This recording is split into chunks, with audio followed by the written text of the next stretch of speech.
1893년 조선에서 태어난 최초의 서양인 닥터 홀의 조선회상 쇼드 홀 저. 이 책은 고요한 아침의 나라 조선에 서구 열강이 손을 뻗치기 시작한 조선조 말부터 2차 세계대전이 일어나기 직전까지 2대에 걸쳐 조선에서 의료 선교사로 일한 한 가족의 이야기다. 조선에서 크리스마스 씰 닥터로 통하는 닥터 쇼드 홀과 외과 의사인 그의 부인 닥터 메리안, 그리고 용감하고 진취적인 그의 양친 닥터 윌리엄 제임스 홀과 닥터 로제타 쇼드 홀의 이야기가 재미있고 아름답게 씌어져 있다.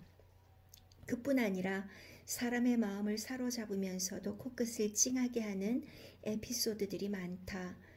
로제타 쇼우드가 1890년 조선을 본 첫 인상이라든가 에디스 마그리트가 한국에서 크리스마스를 느끼며 느끼는 비애, 이 밖에도 시베리아 횡단 여행, 화진포의 깜찍한 성, 윌리엄의 미친 강아지, 청진기로 라디오 듣기, 일제의 엉터리 재판 등의 이야기가 실려 있다. 그러나 정말 핵심적인 이야기는 믿음과 헌신적인 삶에 대한 것이다. 학교와 병원을 세우고 상상만 할 수 있었던 공공보건위생교육을 시행하여 고통받는 자들에게 희망을 주며 그들을 치료하는 헌신적인 삶의 기록을 볼 수 있다. 개신교의 첫 선교사업이 1885년 서울에서 시작된 지 5년 후 닥터 로제타 쇼우드는 조선 여자들에게 의료사업과 교육사업을 펴기 위해 조선으로 건너왔다. 닥터 제임스 홀은 그 다음에 그녀를 따라 건너와 1892년 서울에서 결혼했다. 그들은 서양을 배척하기로 이름난 평양에서 기독교를 소개하는 데 공헌했고, 그들의 선교 사업은 1894년 청일전쟁으로 중단된다. 이때 얻은 병으로 세상을 떠난 닥터 제임스 홀은 조선 땅에 묻혔다. 지은의 말, 한국의 여러분에게, 한국의 사랑하는 독자들 그리고 가족들에게 반가운 인사를 드립니다.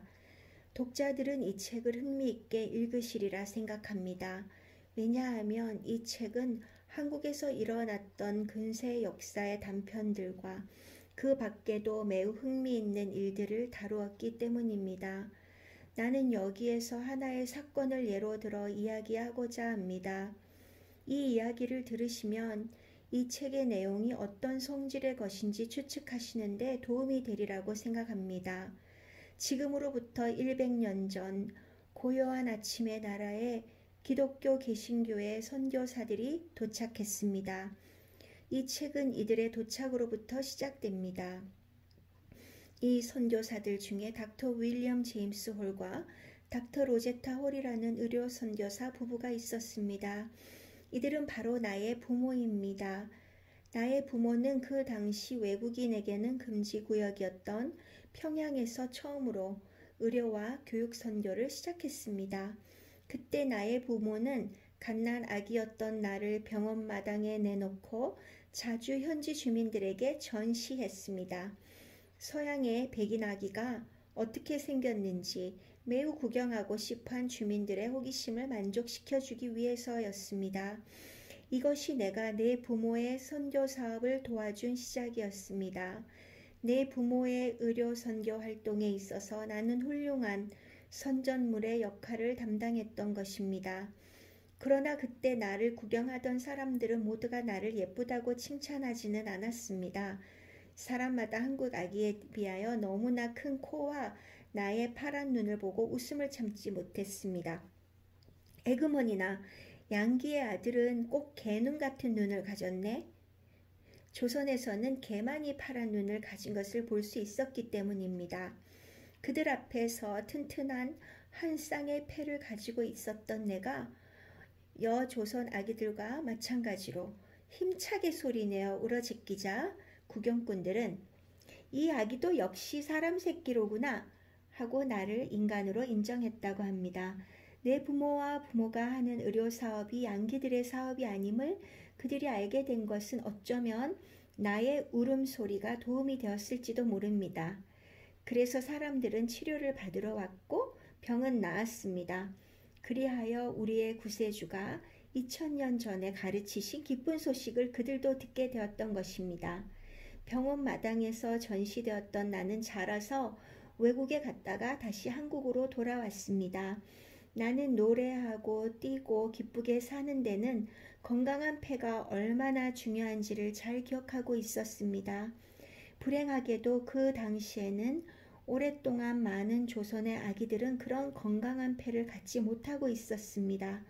장래가 촉망되는 수많은 학생들과 한창 나이대의 남자나 여자들이 결핵균으로 감염된 폐를 가지고 일찍 무덤으로 실려갔습니다.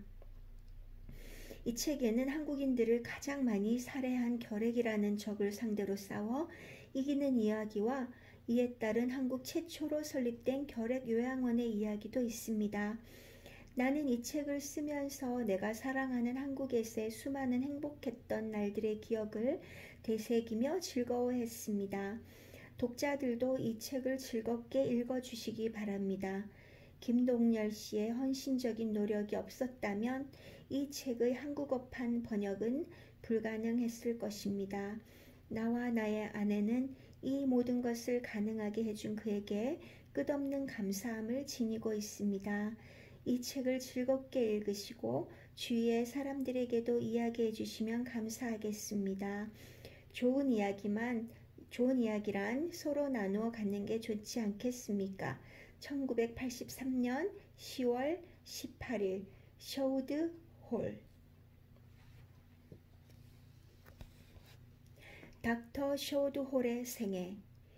이분은 한국 땅에서 태어나고 한국 이름과 한국말을 쓰면서 우리 한국인들을 위해 큰일을 많이 한 분이다. 그의 부모는 두 분 모두 의료선교사로서 대한제국 마렵 평양에 처음으로 병원을 개업하였다. 청일전쟁 후 심한 전염병이 번져 서울의 영국 영사관에서 철수를 권고했으나 두 분은 의사로서의 임무를 완수하기 위해 계속 일하다가 아버지 닥터 윌리엄 제임스 홀은 결국 그 병에 걸려 세상을 떠났다. 이런 불행 중에도 두 분이 세운 병원은 점점 발전하여 홀 기념병원이라는 간판을 걸기에까지 이르렀다. 나도 1933년부터 약 3년간 홀 기념병원 이비인후과에 근무하였는데 당시 서북지방에서는 공사립을 막론하고 제일 크고 유명한 병원이었다. 후에 모친 닥터 로제타 홀은 서울에 와서 동대문 부인병원, 현 이대 부속병원을 경영하면서 고려대학교 의과대학의 전신인 경성여자의학전문학교를 열었다. 또한 그 분원을 인천에 창설하여 현재의 인천기독병원과 인천간호보건전문대학에 이르게 했다. 이처럼 훌륭한 선교사인 부모님 사이에서 태어나 평양에서 자란 닥터 셔우드 홀이 미국에서 의학 공부를 마치고 한국에 돌아와 처음 일을 시작한 곳이 황해도 해주에 있는 해주구세병원이었다. 그분의 말과 행동, 사고방식은 한국 사람과 조금도 다를 바 없었고 특히 완전한 평안도 사투리를 구사하기까지 했다. 닥터 셔우드 홀은 해주구세병원에서 원장 겸 내과 의사로 일하면서 매일 수많은 결핵 환자를 치료했다.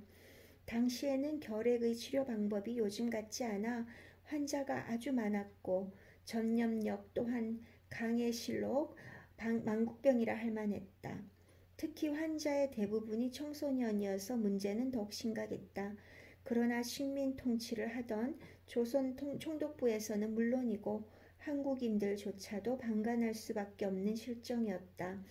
이를 크게 걱정한 닥터 홀은 비장한 결심과 각오로 폐결핵 환자를 위한 요양소 설립을 계획하고 미국 감리교 선교부 및 주변의 도움을 얻어 황해도 해주시 황해바다가 보이는 곳에 소나무가 우거진 야산 수십만 평을 사들였다. 그곳에 여러 채의 단층 벽돌집을 짓고 약 100여 명의 결핵 환자를 수용 치료하였으니 이것이 우리나라 최초의 결핵 요양소였다. 그는 또한 요양소의 운영비도 마련하고 결핵에 대한 계몽을 위해 크리스마스 씨를 발행하기도 하고 1932년에 천신만고 끝에 남대문을 그린 우리나라 최초의 크리스마스 씨를 발행하였다. 그러나 그 시절에는 사는 사람은커녕 그의 의도를 이해해주는 사람조차 전혀 없어 부득이 교회나 학교를 통해 선전하기로 하였다. 당시 세브란스 의전에 재학 중이었던 나는 평양으로 가서 감리교에서 운영하는 광성과 정의학교 기도회 시간을 이용해 시를 선전하고 한경직 목사의 주선으로 숭실 숭의학교에서도 선전을 했다.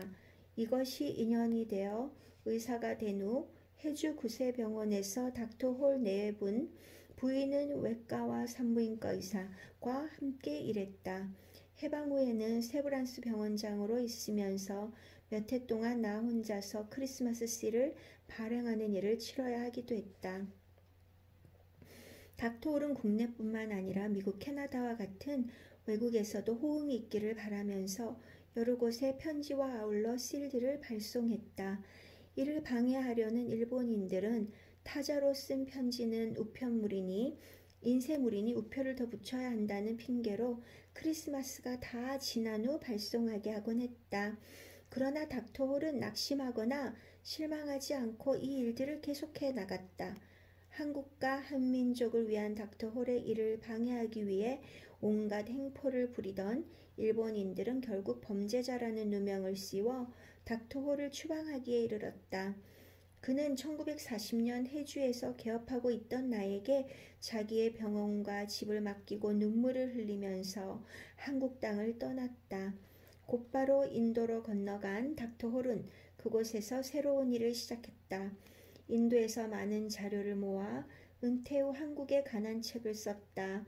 그 책이 이번에 우리말로 번역되어 발행되기에 이르렀다. 이 책은 우리나라 선교의 의료사업에 대한 귀중한 사료가 될 것임을 믿는다.